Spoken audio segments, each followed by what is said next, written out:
I could hear him before I saw him, the sound of his laughter drifting through the slightly ajar door, a sharp and mocking tone that pierced through the air.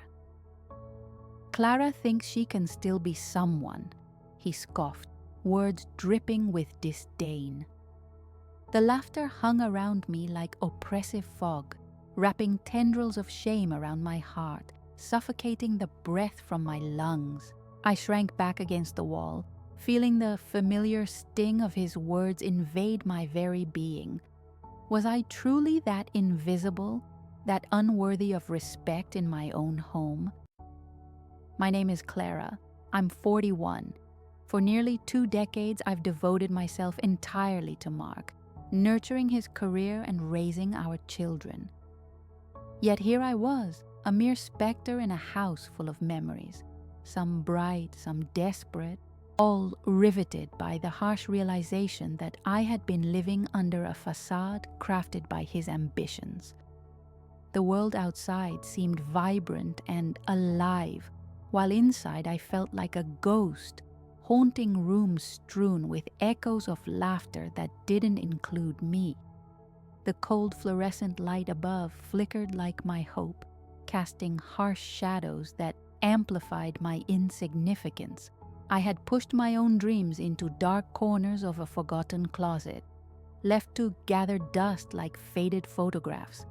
My aspirations of art, of travel, and of a career beyond these walls evaporated into thin air when I chose to support his dreams.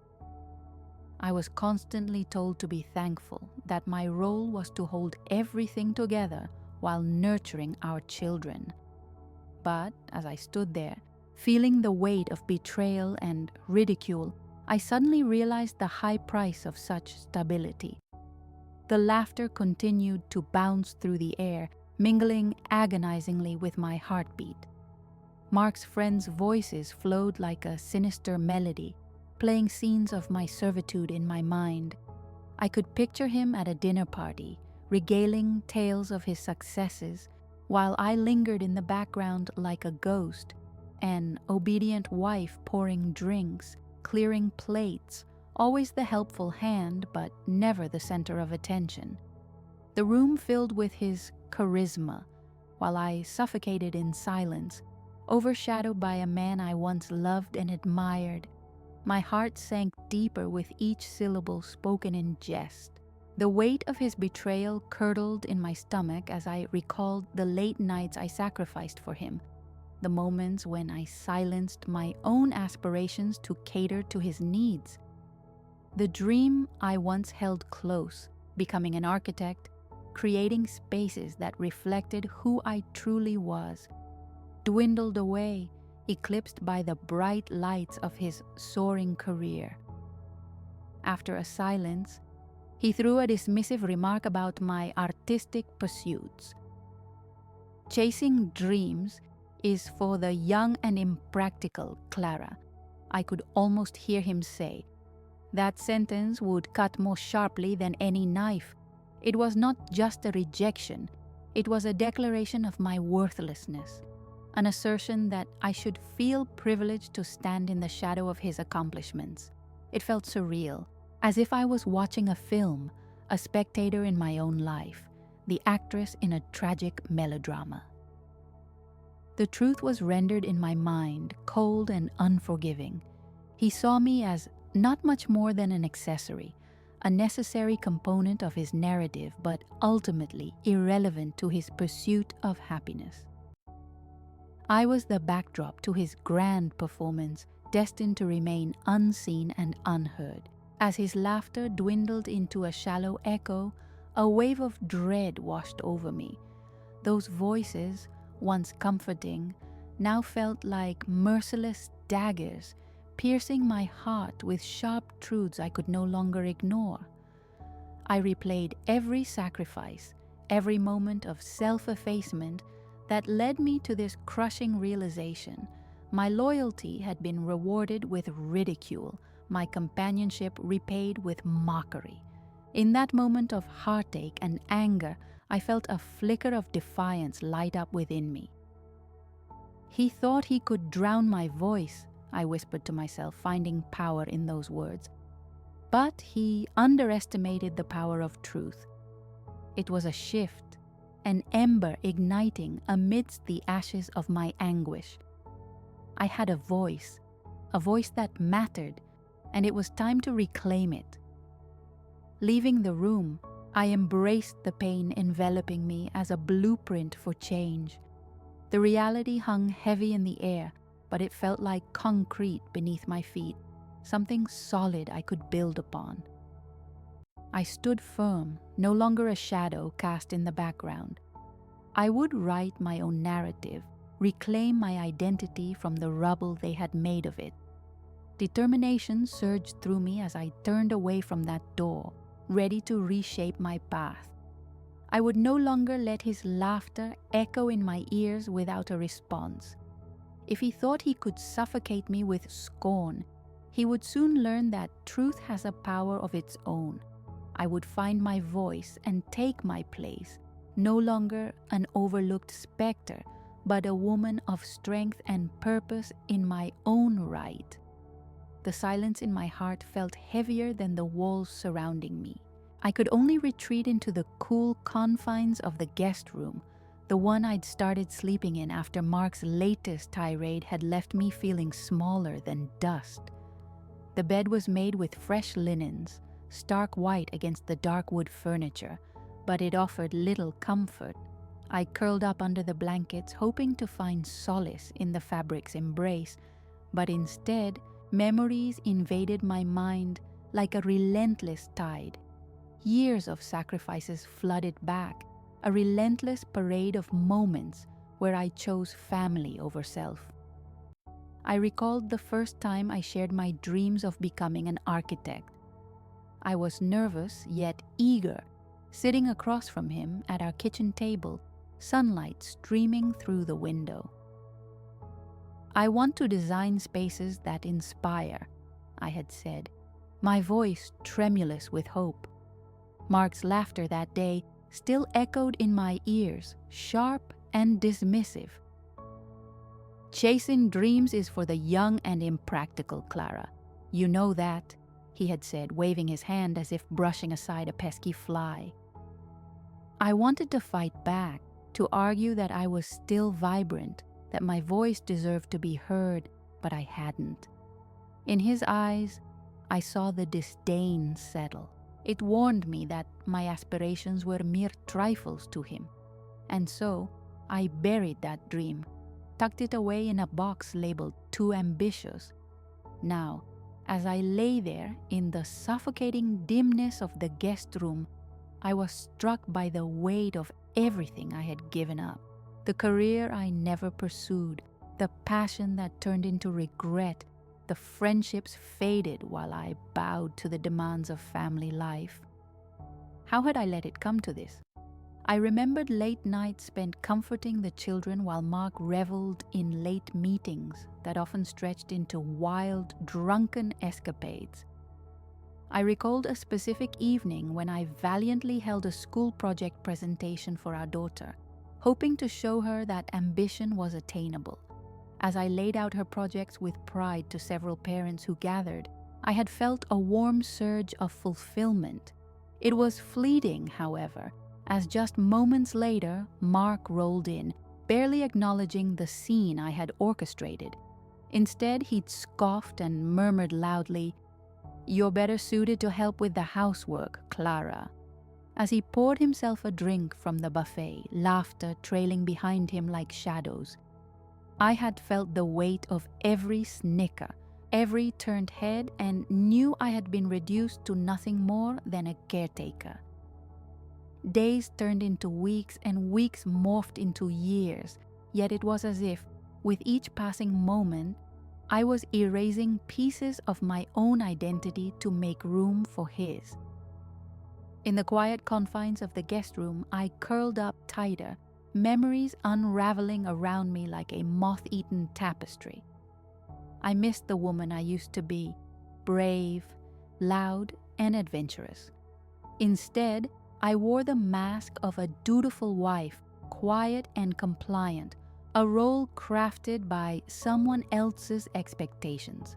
I could almost feel the echo of Mark's eyes rolling in disdain every time I brought up my desires, the derision buried just beneath the surface. He had cultivated that garden of silence. He watered it with jeers and sarcasm until every dream of mine had shriveled away. I had been living my life under an unyielding cloak of submission, losing my essence to the monotony of his existence. But now, with the laughter echoing in my ears and that moment of truth igniting a flicker of rebellion, I could sense something shifting within me like tectonic plates in the midst of upheaval. I could stay here, nestled in my isolation, feeding on memories of supplication, or I could step out into the light. Determination rushed through my blood as sunlight began to filter through the thin curtains, illuminating the dust particles floating in the air, a reminder that my life was still being shaped. Outside, life carried on, children laughed, neighbors chatted, and the world continued to pulse with energy, resilience ringing through its core. I took a deep breath, feeling the weight of my choices clinging to me like a second skin. I was at war within myself. The years of subjugation fought against my newfound resolve. But what was I truly afraid of? The echo of laughter, the dismissal that surrounded me. I had allowed fear to define my reality for too long. This was a moment of clarity, a dawning realization sweeping through me. No longer would I maneuver around Mark's whims. I could break free from the suffocating grasp of expectation, no longer standing in the shadows of his greatness. Instead of exile, I would choose to reclaim my own light. With every flicker of resolve igniting, I rolled over, sitting up against the headboard. As I stared out the window, the sun broke through the clouds, casting a warm hue across my face. The world beyond felt vibrant and teeming with potential, my potential. It was time to resurrect Clara, to resurrect the dreams buried beneath the weight of someone else's expectations. As I centered myself, I began to plot my course, a journey back to self, to reclaim my voice, not through an outburst but through a quiet, profound movement towards my truth. This was just the beginning. Soon, I would rise from this exile, armed with newfound strength and the resolve to uncover the truth that had been waiting for me all along. The days following my self-imposed exile felt oddly liberating. Each morning, I awakened with the sun creeping through the thin curtains, its golden rays casting long shadows across the room.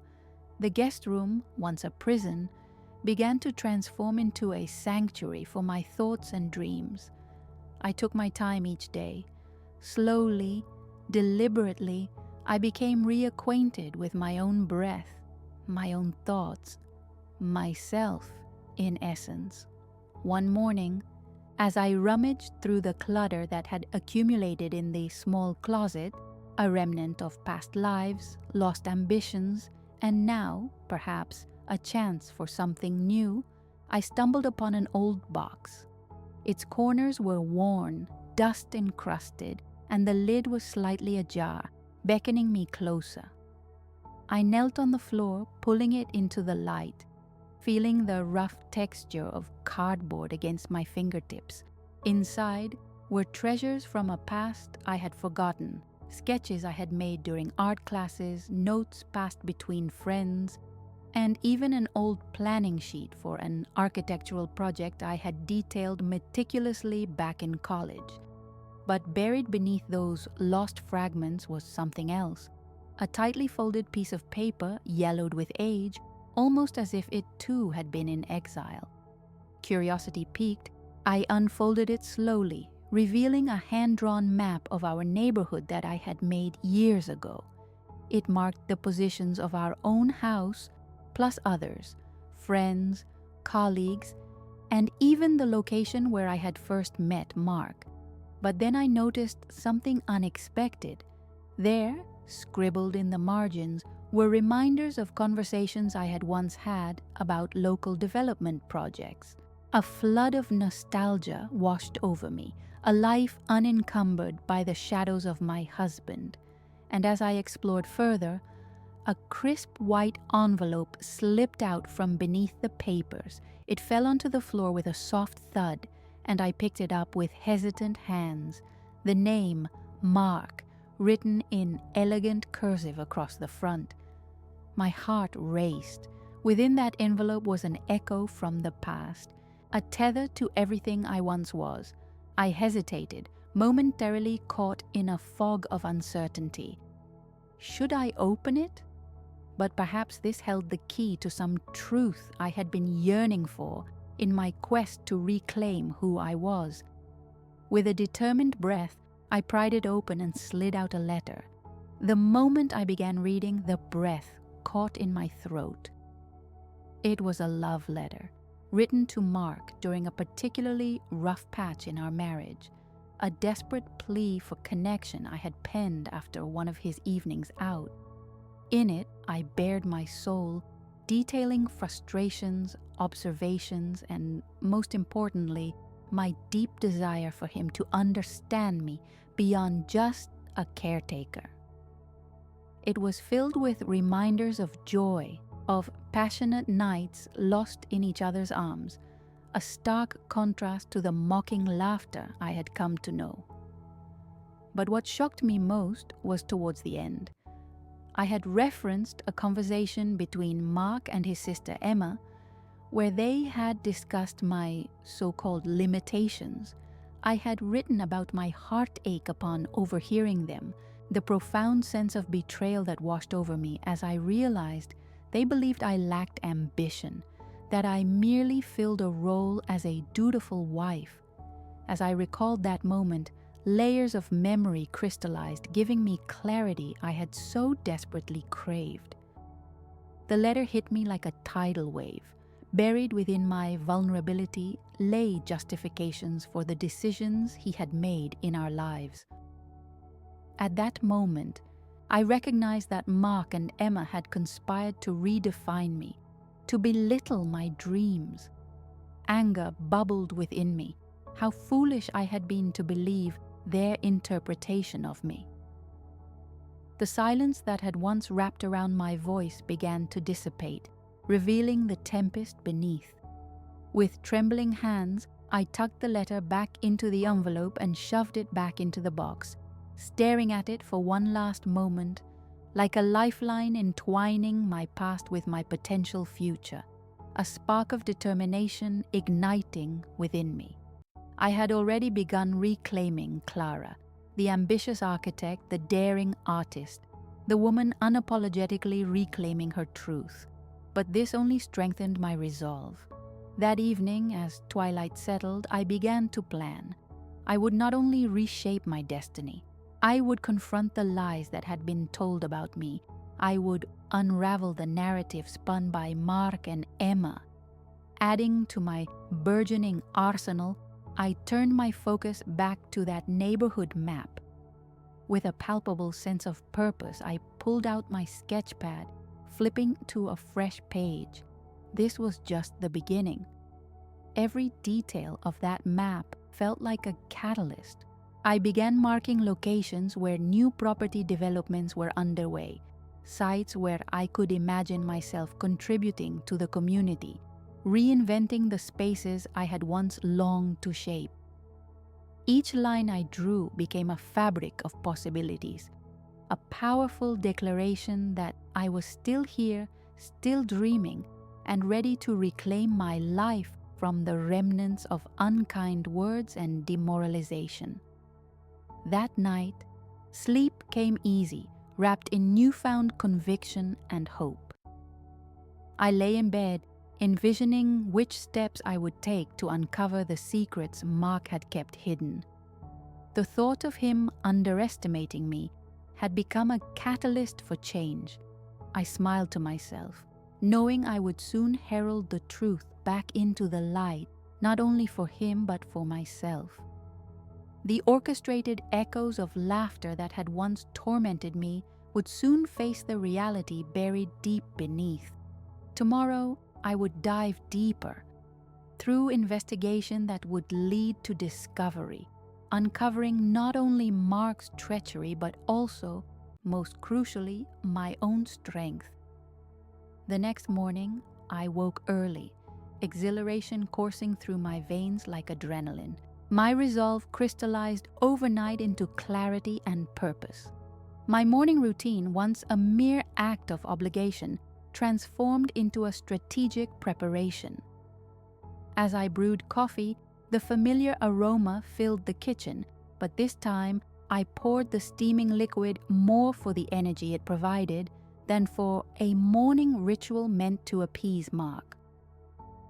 After a breakfast steeped in ambition, I plotted my course. I opened drawers, rifling through ancient business cards and notes, uncovering contacts from my prior life as an architectural advocate. With each name, a thread of connection formed, a web I was now prepared to weave into something larger. When Mark left for work, the click of the door behind him felt like the unfurling of a new chapter, unshackling me from years of silence. The house became a sanctuary, each creak and shadow whispering an invitation to reclaim my rightful place in the world. I gathered my laptop, sketchpad, and notepad and settled at the stunning oak dining table. It was time to unveil the truths lying beneath the ever-smiling surface of our seemingly idyllic life. I chose my local cafe for a combination of nostalgia and focus, a haven where I'd once immersed myself in the pulse of the community. I opened my laptop and dove into the records of property developments Mark had mentioned in passing weeks prior. The hours passed in a blur as I sifted through the digital pages, piecing together the threads of deceit that marked Mark's ventures. My heart raced, not with fear but with exhilaration and empowerment, as I unearthed details that tied my husband to questionable financial dealings, properties acquired under dubious circumstances, partnerships shrouded in secrecy, and unreported earnings that indicated a deeper rot. I scribbled notes passionately, allowing myself to believe I was pulling back the curtain on a life that had been hidden from me. Yet, mere numbers wouldn't suffice. I understood the need for first-hand accounts to validate my discoveries. As twilight blanketed the sky, I decided my next move required face-to-face conversations. I reached out to an old friend, Jamie, a real estate agent who had once guided me through the intricacies of market dynamics. I sent him a text, my hands trembling just slightly with anticipation. "Can we meet? I need your insights on some properties." The following day was a blur of muted tones, but each second pulsed with purpose as I met Jamie at our usual spot. I guided the conversation with practiced ease, deftly redirecting it toward Mark's projects. When Jamie leaned in closer, his face clouded with concern, I sensed I was skirting the edges of a significant revelation. "Clara, just be careful." "I've heard things," he said, lowering his voice. Each word sent a shiver down my spine, a warning clashing with my resolve. The names he recounted, associates and businesses tied to Mark, started to form a tapestry, weaving connections that darkened the boundaries of my husband's ambitions. After our meeting, I felt the weight of knowledge pressing against me, unveiling a dimension of truth I never expected. Mark wasn't merely a cheat, he was a master manipulator, forging deals and stealthed secrets that had already begun to ensnare me in their web. Choosing to act with caution, I arranged to meet Emma, sensing her could be a potential ally or thorn in my side. "Can we meet for coffee?" I texted, trying to keep it light and casual while wrestling with undercurrents of tension. During our meeting, a careful dance played out through polite exchanges and surface smiles laden with unspoken truths. "How are you doing? Really?" she asked, her voice warm but her demeanor oddly guarded. I held steady, probing for cracks in her facade as I talked about my renewed interest in architecture, my attempt to reclaim what had been denied for so long. Her laughter was a hesitant thing, almost forced. Soon I noticed her fingers drumming nervously against the table, a telltale sign of discomfort I recognized. "Clara, there's more going on than you know. Just be careful." Each word felt like a thread, tangling deeper within our family dynamics, but critical to understanding the entire landscape built upon lies. As our conversation drifted to a close, I felt emboldened. A sense of purpose surged in me. I was not only unearthing Mark's deception, I was ripping open the sewn-together fabric of my entrapped identity anchored in shadows for so long. That night, beset by the electric energy of potential discovery, I sat at my kitchen table, scanning my notepad and laptop for renovation projects that could intertwine with community needs. Pieces began to fall into place, not merely as bits of evidence, but as stepping stones illuminating a path forward. Tomorrow would mark another turning point. I would venture deeper still, uncovering not only the treacherous dealings Mark had kept hidden, but also startling truths about my own inner strength. Negotiations would unfold, revelations would bloom, and the shadows I once feared would dissipate in the light of my newfound resolve. I would reclaim not just my life but myself, a reality rich with purpose and possibility, where my voice would reverberate with the strength and clarity I had long sought. The next dawn draped a different hue over my thoughts. I woke with clarity and anticipation, ready to formulate a justice plan that had been simmering in the back of my mind since I unearthed the layers of deceit. Each new piece of information felt like a brick in what would become the foundation of my life, a life where I would no longer shroud myself in shadows. As I poured my morning coffee, the familiar sense of comfort mingled with the adrenaline of determination. I began organizing the notes I had gathered from my investigations. I spread them across the table, from the properties Mark was involved in to snippets of conversation with Jamie and Emma. My focus sharpened into something tangible. I had the makings of a strategy that would expose Mark's treachery while empowering me. After settling in, I opened my laptop and began drafting a timeline. I arranged each key point of concern, the suspicious property deals, the names of people involved, and some unexplained financial transactions. Weaponizing knowledge gave me freedom. The more I pieced together his facade, the lighter I felt. It was as if I were shedding the layers of my past and resurfacing in vibrant colors. But knowledge alone wouldn't guarantee victory.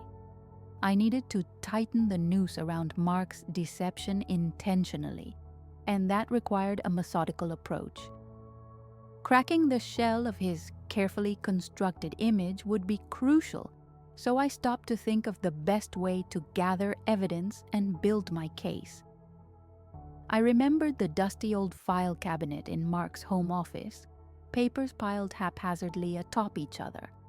But to him, they were invaluable records of his hidden dealings. I had always refrained from probing too deeply. My presence felt unwelcome in that sacred space. But now, the stakes were different. Steeling myself, I made a mental note. I would need to revisit that office sooner rather than later. Next, I decided I would enlist Jamie not just as a source of information but as a potential ally. Armed with insights from the real estate world, he could lend credibility to my suspicions. I drafted a message to him. "Can we discuss the possibility of collaborating? I want to dive deeper into Mark's dealings." As I awaited his response, I turned my thoughts back to Emma. Her unexpected warning replayed in my mind. Perhaps her discomfort hid more than I realized. If I played my cards right, she could become an ally in the fallout. My instinct compelled me to approach her again. I would need to find common ground and draw her in like a moth to a flame. As night fell, I scribbled a tentative note on my notepad. Speak to Emma again. Find a way to connect. I began drafting some points I would raise with her. My goal was not to confront, but to cultivate trust. Establishing her motives would be key. I had to determine if she was a willing participant in Mark's betrayal or merely an unwitting accomplice. Throughout the evening, I continued refining my plans. Each whisper of the wind outside felt like a reminder of my purpose. By the time I retired to bed, I had a clear framework for my approach. I envisioned an orchestration of events, each step designed to isolate Mark and expose the fabric of his lies. The next day, I made a directed effort to unify my strategy. First, gather concrete evidence from Mark's office. Second, leverage Jamie's networking clout to investigate property deals Mark was part of. Third, have another conversation with Emma, this time more strategically, to probe her involvement while slowly presenting newfound aspects of my perspective. That afternoon, the sun shone brightly as I stepped into Mark's domain, the home office I'd avoided for years. The air lay thick with unspoken truths as I scanned the cluttered desk, desperate to unveil what resided in this unguarded territory. It felt surreal, but an adrenaline rush pushed me forward. I opened drawers cautiously, each section revealing papers and receipts intertwined with familiar names, the swirling chaos reflecting the tumult around me. Searching through the files, I stumbled upon transaction summaries, contracts that hinted at dubious partners, and anomalies that could speak volumes of misdeeds. My heart raced. These papers held the potential to upend Mark's treachery. Among the scattered documents, a series of letters caught my eye. The handwriting was unmistakably Mark's, business conversations that hinted at misaligned intentions. I took a picture of them with my phone, backing myself with what felt like concrete proof of his duplicity. With evidence in hand, I stepped out of the office, shaken but emboldened. The journey wasn't simple, but I was edging closer to clarity, and each small victory added fuel to my fire. I knew I would need to confront Mark with everything I had uncovered, but I wanted a powerful backup before I took that leap. As the sun dipped below the horizon, the sky painted shades of pink and orange. I felt a renewed purpose blossoming. I called Jamie, anxious to share my findings and strategize further. His enthusiasm on the other end radiated warmth, amplifying my belief in possibility. We scheduled a meeting for the next day, not just to disseminate information, but also to create a collective approach for shutting down Mark's deceit. Tomorrow would be the day I ventured deeper than I ever had before, a pivotal moment in my journey to reclaim my life. As I lay down to sleep that night, the weight of uncertainty began to lift, replaced instead with fading echoes of what had once been. I was ready to not only reclaim my truth, but dismantle the lies that had held me captive for far too long. The plan was set in motion, and I was prepared for whatever lay ahead. The next morning dawned bright and crisp, mirroring the clarity of my intent. I met Jamie at our usual cafe, the air buzzing with a blend of nervous energy and resolved purpose. As the aroma of strong coffee wrapped around us, I laid out the evidence of Mark's betrayal. Spread across the table were transaction summaries and photographs of incriminating letters I had uncovered in Mark's office. "Clara, this is solid groundwork," Jamie remarked, his eyes flicking through the documents, absorbing the information. "You've really pieced together something significant here." His endorsement bolstered my confidence, igniting a fire of determination within me. Together, we strategized, plotting my approach for the confrontation that awaited me. Mark would never suspect that I had gathered such a wealth of evidence. He remained wrapped in his web of deceit, completely unaware of the storm brewing just beneath the surface. We agreed that I would face Mark that weekend during dinner, an opportunity for me to catch him off guard. The tension in the air felt palpable as we contemplated how to drain away his defenses, revealing the truth he had long hidden. As Friday evening approached, I busied myself with preparations. I set the dinner table with care, selecting the vibrant flowers that would symbolize rebirth. Each arrangement represented my reclamation, reminding me that I was preparing not just a meal, but a reckoning. With candles flickering, I took a moment to breathe, envisioning the moment ahead, how I would unveil the very core of our disintegrating world. When Mark arrived home, he seemed preoccupied, lost in thoughts that did not belong to me. It was an all too familiar scene, one that served as an unsettled backdrop to my internal battles. "Dinner's ready," I said, trying to keep my tone light while knowing the weight of the conversation that lay ahead. As we sat down, I felt my heart thunder against my ribs, but I steeled myself against the anxiety clawing at my insides. "Mark, can we talk?" The words emerged from my lips, steady with purpose. "Sure," he replied, a dismissive shrug pairing with his nonchalance. He misread the urgency behind my request. This would be just another casual night for him. I took a deep breath, gathering my thoughts. "I know about the transactions. I know about your dealings," I began, my voice firm as I pulled out the documents from the stack. I laid them out methodically before him, revealing the evidence I had collected. "It's time we addressed the truth." His face paled, a wave of disbelief crashing against the confident facade he wore. "Clara, you're mistaken. Those are old papers, irrelevant," he stammered. But I could hear the tremor in his voice, the fractures of his composure beginning to show. "I'm not mistaken, Mark. I followed your trail of lies long enough. You thought you could deceive me without consequence?"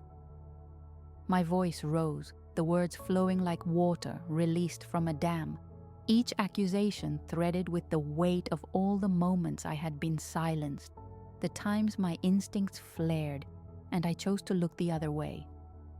"Those documents aren't what they seem," he said, the tone of desperation bleeding into his initially dismissive bravado. "You're reading everything wrong. This is all for us, for our future." "Your future built on deceit? No, Mark. This is about the truth, and I refuse to be complicit any longer," I declared. My chest tightened, but I stood my ground, my heart flaring with each assertion I made. In that moment, silence swept forcibly between us, an unbridgeable chasm formed by the reality of what he had hidden.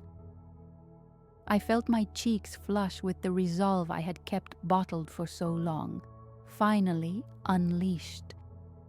Yet I could see his anxiety growing, his arrogance suffering under the weight of exposed lies. "You're making a grave mistake, Clara," he barked, his hands clenching on the table in an instinctive display of control. Do you have any idea what you're messing with? I know exactly what I'm messing with, your lies, and the reality you tried to fabricate to cover them, I said, unfazed. Every truth I spoke shattered the illusion he had built around our lives, and I welcomed the liberation that accompanied it. Mark leaned back, anger flickering like a flame in his eyes. You think you can spill this all out and just, what, destroy me? Not destroy, I corrected, feeling every ounce of strength flow through me. Release. This has been a long time coming, and I should have done it years ago. His frenetic energy might have controlled me once, but in this moment of confrontation, I felt more alive than I ever had before. I no longer worried about the repercussions of my choices. I felt the power of agency within me, crescendoing with every word. As the words hung heavy in the air, Mark's face morphed from shock to anger and then to something I hadn't expected. Fear. Finally, the mask he had worn for so long began to slip, revealing the desperate man behind it. I'll ruin you, Clara, he hissed, lowering his voice, holding on to the last shred of his fragile pride. Yet even in those words, I sensed the unraveling of his control. Do your worst, I replied, the courage bubbling forth like a torrent. You can't harm what's already been broken. The confrontation had transformed into my liberation, a journey from silent tears to the clarity of standing strong. With each painful revelation, every hidden truth, I was no longer his pawn. As I got up from the table, I took a breath. This was my moment of self-affirmation, the reckoning I had long sought. I walked away from the table not in anger, but with a sense of release. I felt lighter, buoyed by the knowledge that I was ready to forge my own path. I wouldn't merely reclaim my truth, I would build a legacy unbound by deceit. Tomorrow would offer new light, new beginnings, and I was more than ready to embrace it fully. The morning sun filtered through the curtains, casting a soft glow across my room. I woke to a renewed sense of purpose, feeling liberated after last night's confrontation with Mark. It was as if a heavy veil had lifted, revealing the path ahead, clear and bright. In the mirror, I found a reflection of strength, a woman ready to reclaim her life after being buried in shadows for far too long. I brewed a pot of coffee, the familiar, comforting aroma wrapping around me like a warm embrace. While the coffee dripped, I tended to my plants by the window, coaxing the greenery into vibrant existence. Each leaf and flower was a reminder of resilience and growth amid chaos. I smiled faintly, piecing together dreams that had long been buried under layers of deceit. With every sip of coffee, I plotted my next steps. Confronting Mark wasn't enough. I needed to ensure he faced accountability for his actions. I wanted closure, not just for me, but also for others swept away by his web of lies. Today, I would consult a lawyer and gather the evidence needed to unveil the truth about his schemes. Later that day, I made my way to a small law office downtown. Jamie accompanied me, providing the moral support I needed. The office was welcoming, with soft lighting and friendly furniture. A woman named Sarah greeted us, her demeanor professional yet warm. As I laid my situation before her, outlining everything I had uncovered, I felt a swell of empowerment. "This is a serious matter, Clara," Sarah stated, reviewing the documents I'd meticulously compiled. "You've done substantial work here. It's time to take decisive action." Her words fueled my determination. This was more than just about me. It was about justice for anyone misled by Mark's deceit. Each moment spent with Sarah propelled me toward action. Each page turned represented a step toward liberation. I could feel the power of my choices resonating through me. After our meeting, Jamie and I stepped onto the bustling street, infused with purpose. "You're doing incredible things, Clara. I'm proud of you," he said, his voice filled with sincerity. "Thank you, Jamie. It feels strange but exciting, like I'm charting a new course," I replied, my heart swelling. As the weeks unfolded, I meticulously gathered more evidence, reaching out to former acquaintances, neighbors, and those affected by Mark's manipulation. Each conversation echoed a shared familiarity, building a network of support that transformed my efforts into something larger than myself. Mark, on the other hand, was visibly unraveling. He glowered in my direction with suspicion and desperation, trying to regain his grip. But I no longer flinched under his gaze. It no longer held any power over me. I stood tall, my resolve fortified by the momentum I had created in my life. To finalize my plans, I arranged a meeting with Mark. This time, it would not be about questions or emotions. It was time to present him with the consequences of his actions. As I prepared, I reaffirmed my resolve. I would not let anger or fear veer me off course. This was about reclaiming my strength and stepping into my truth. When Mark arrived, the tension in the air felt electrified. His unreadable expression shifted from confusion to irritation when he noticed the paperwork spread across the table. "What's going on, Clara? I thought we were moving on," he spat, trying to regain control. "There's nothing to move on from until we discuss what you've done," I stated firmly, pulling out the comprehensive records I had gathered. My hands trembled slightly, but with purpose. I laid them before him. "You think you can just pull these out and ruin my life?" Mark's voice dripped with disdain, but I saw the fissures forming on his confident facade. "It's not about ruining, Mark. It's simply about facing the truth," I countered, feeling the power of my narrative shifting. "Your deceit has cost me too much, and I'm not going to stay silent anymore." His face sorrowfully morphed with rage and fear. "You don't know what you're getting yourself into," he warned, but it was too late. I could see the control he relied on slipping away, and I felt a sense of calm envelop me, a force of nature ready to reclaim every ounce of my truth. "Do your worst," I declared, my heart steady. "It's too late for intimidation, and I won't let you control the narrative any longer." The weight of our confrontation was heavy, but the empowerment lifted me. I was no longer a victim tangled in confusion. I was standing strong and resolute.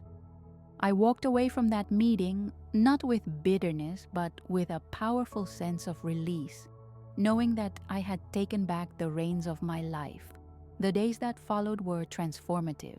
I began to reconnect with friends, sharing my story and encouraging others to find their voice. With every connection I made, I felt the warmth of community surrounding me, echoing my journey toward resilience. In the evenings, I sat outside in the garden, reflecting on how far I had come. The horizon glowed with the promise of new beginnings, carrying with it the soft whispers of a transformative future. I was ready to embrace everything that lay ahead, undaunted, unbroken. As I watched the sun dip below the skyline, I knew I was not just building a new life.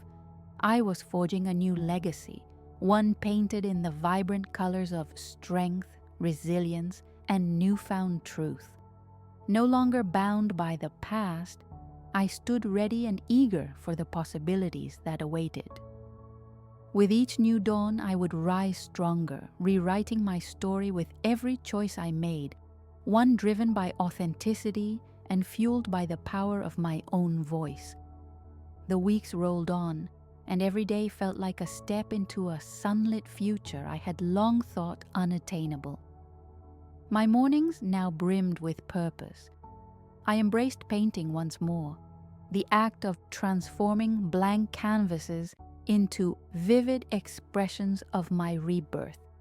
Each brushstroke celebrated not just my journey, but the freedom I was beginning to fully understand. On a bright afternoon, I received a text from Jamie inviting me to a local art fair. As much as I enjoyed the solitude of my creative process, I relished the thought of reconnecting with him. He had been a pillar of support, and I was eager to show him how I was slowly piecing my life back together. The fair bustled with life, the air thick with laughter, conversation, and the scent of street food. Jamie greeted me with an enthusiastic smile. "Clara, you look amazing," he exclaimed, pulling me into a warm embrace. The familiar spark between us felt strong, and I could sense the camaraderie we had built over countless conversations about resilience and personal growth. "I feel amazing," I replied, taking in the festive atmosphere. "This place is so vibrant, it's like a celebration of life." As we wandered through the stalls, I shared updates about my paintings and the local shelter where I had started volunteering. It felt good to speak openly about these achievements, knowing Jamie genuinely cared. His encouragement made me believe in my ability to rebuild. "Clara, I'm so proud of what you're doing," he said, sincerity shimmering in his voice. "You're inspiring more people than you realize." "But what about Mark?" I asked, my smile faltering slightly. "He's still lingering around, trying to undermine what I've built." Jamie's expression turned serious. "He's a coward who hides behind manipulation. Don't let him dim your light. You've come too far." As we explored more of the fair, I felt a shift within me. Although Mark was still in the background, I refused to let his shadow control my narrative. That evening, after saying goodbye to Jamie, I received an unexpected email on my laptop. It was an anonymous tip containing information about Mark's latest dealings. My heart raced as I read through the details. Business associates and questionable financial transactions hinted at something bigger than I'd anticipated. I had the evidence I needed to take action. My resolve hardened. The next morning, I met with Sarah, my lawyer, and laid out the new findings. "This changes everything," she said, her demeanor shifting to one of urgency. "We can use this to paint an undeniable case against him. He won't see it coming." With every word, my confidence grew. This was about more than just pragmatic responses. It was about reclaiming my autonomy and sophisticatedly dismantling his control. As preparations intensified, the feelings I had about confronting Mark rippled through me, an exhilarating mix of anticipation and anxiety. I focused on this renewed purpose. I had people supporting me. I was not alone. In the days leading up to our inevitable encounter, I refocused my energy on painting, drawing strength from every brushstroke on the canvas. I depicted scenes of embracing freedom, soaring birds, and untamed landscapes, a symbol of the life bursting to break free from constraints. Finally, the day arrived. The confrontation with Mark loomed ahead like a powerful storm, yet I felt equipped to face it. I believed this chapter would conclude with clarity, an exclamation point instead of a question mark. When I sat across from him, I sensed the usual arrogance beginning to evaporate. "Clara," he greeted, but I cut him off. "I know what you've been doing, Mark. I stated firmly, my voice unwavering. Trying to undermine my progress, manipulating those around us. It's over. His face drained of color, the bravado crumbling into uncertainty. "What are you talking about?" he stammered, but I was relentless. "I have proof," I continued, feeling empowered in my truth. "You will face accountability for your actions." The dread in his eyes shifted into a storm of desperation. "You're mistaken if you think you can just turn everyone against me." "I'm not turning anyone against you. You've done that all on your own. What I'm doing is uncovering the truth," I asserted, watching the reality of my words sink in. "You will not silence me any longer." Oh. As our conversation unfolded, the dynamic shifted. I became the one in control, a powerful presence claiming my narrative. I lay bare the evidence I had gathered, details of his deceptive practices, and the support I had amassed. With every revelation, I felt lighter, each truth severing the bonds he had tried to impose on me. When the confrontation ended, I walked away not with bitterness, but with a triumphant spirit. I had finally taken control of my life, crafting a resolution from the chaos he had created. Back home, the sun dipped below the horizon as I settled into my garden, reflecting on how far I had come and how transformative this journey had been. With each step toward renewal, I had forged my narrative, shaped by strength, truth, and the unwavering belief in my own voice. With the echoes of the past fading behind me, I felt ready to embrace a world full of possibilities, undaunted, unbroken, and beautifully alive. In the wake of my confrontation with Mark, an exhilarating clarity flooded my life. I felt like a canvas painted in vibrant strokes of hope, each day a brush of renewal as I carved out my new identity. My mornings were engulfed in purpose, and I immersed myself in art, creating pieces that spoke of resilience and rebirth. Colors danced on the canvas, mirroring the vibrancy of my spirit. One sunny afternoon, Jamie called, suggesting I participate in an art fair to showcase my work. "Clara, it's the perfect opportunity. You deserve to share your journey," he encouraged.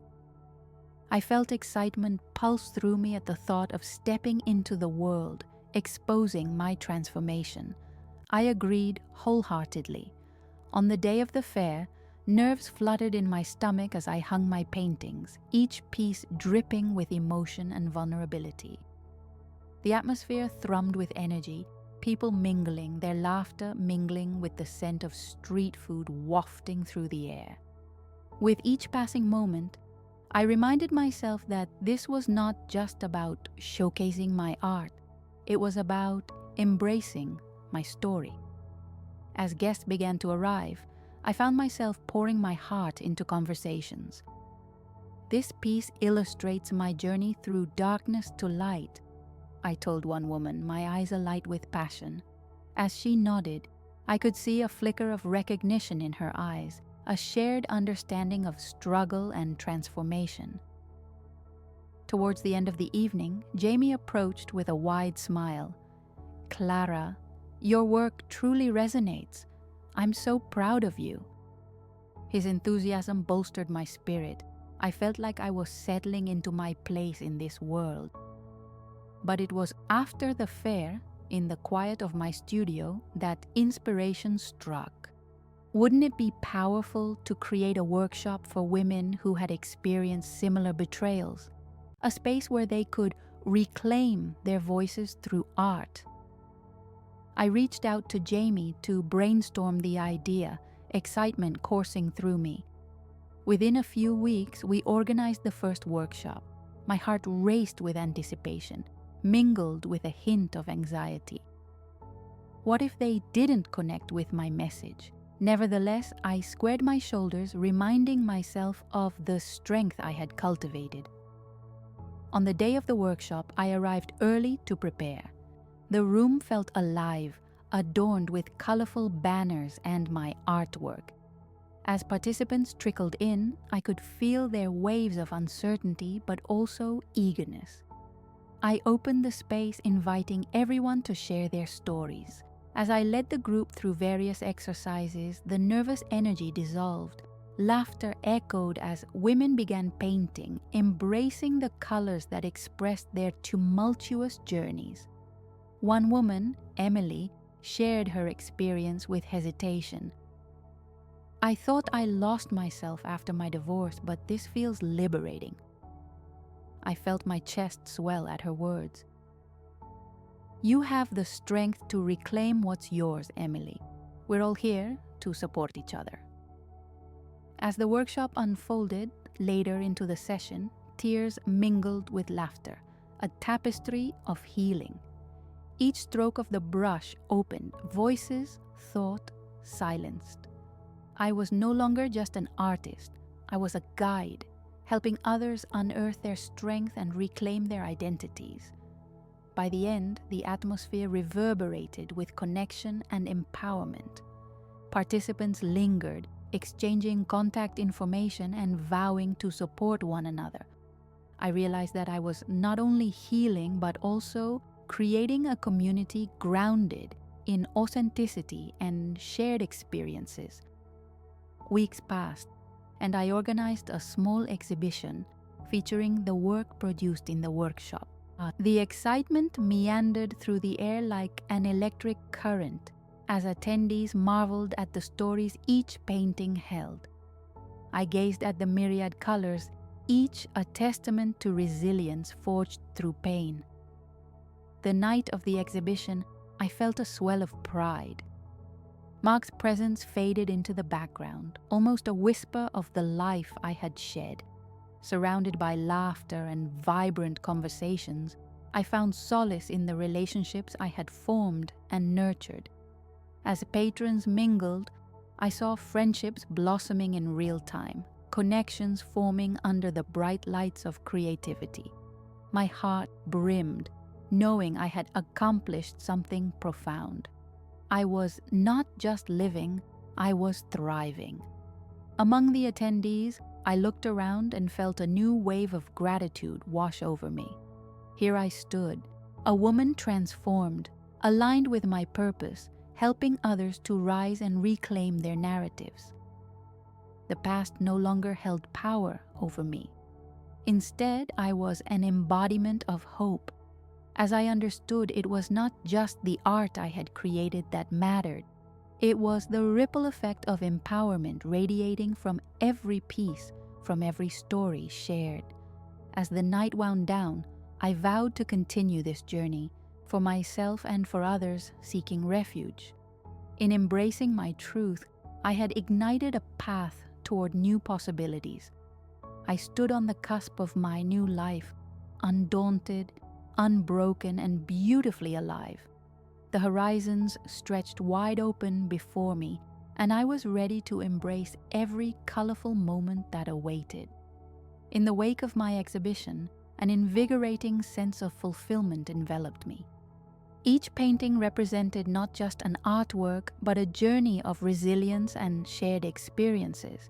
I spent days in my garden, nurturing the blooms like the connections I had forged, each flower a symbol of growth and renewal.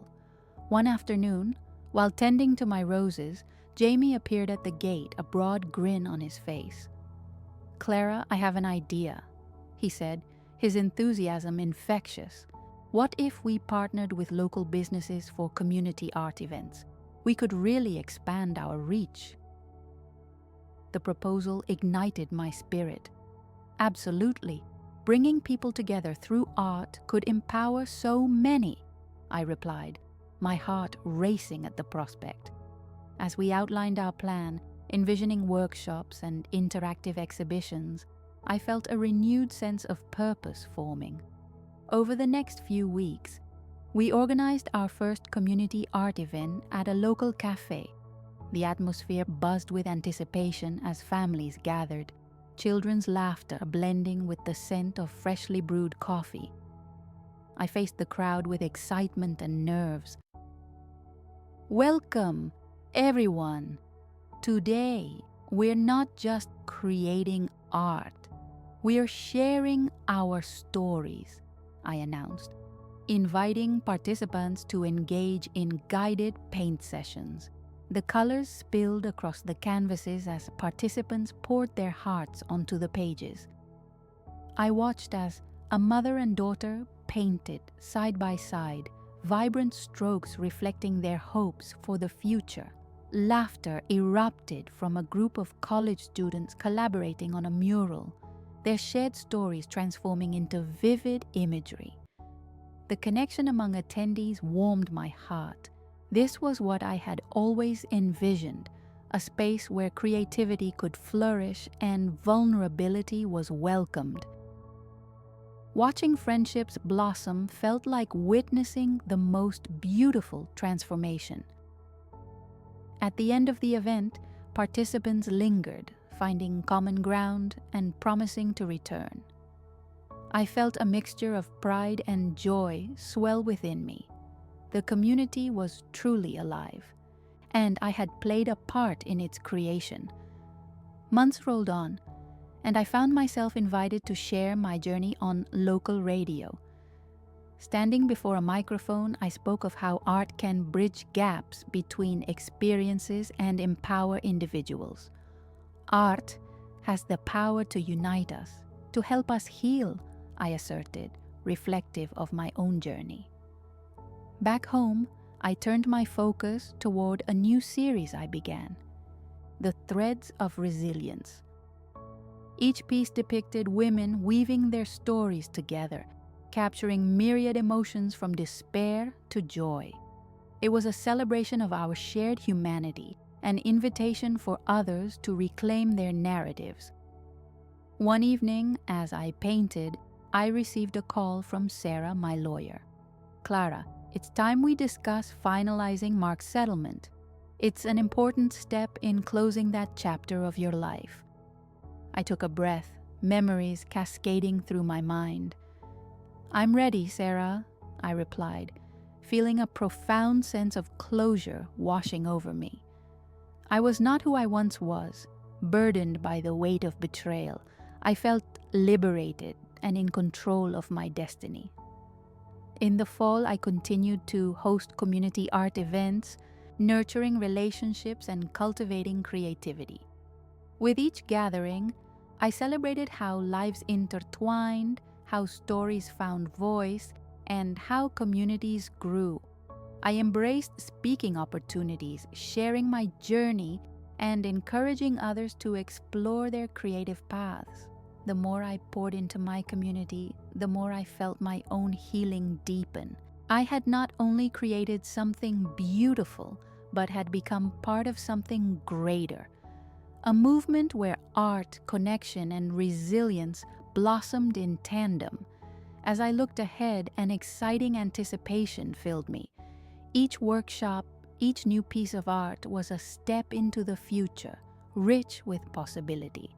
I had faced my past, indeed, I had risen above it. That winter solstice, I hosted a celebration for our community, draping lights over my garden and inviting everyone to bring their art. As we gathered around flickering candles, stories flowed freely, binding us closer together. In that moment, I realized that I had forged something profound, a refuge of empathy, creativity, and shared dreams. The journey had led me to this point, where I could be a vessel for healing and connection, not just for myself, but for others. As the night drew to a close, I looked around, the faces lit by candlelight, the laughter echoing softly. I had become not just an artist, but a leader, a mentor, a friend. In this newfound life, I knew there were no limits to what we could achieve together. Standing on the threshold of tomorrow, I felt a fire ignited within me. The horizons ahead stretched wide and diverse, full of color and vibrancy. With every beat of my heart, I was ready to embrace the future, unafraid and determined to thrive.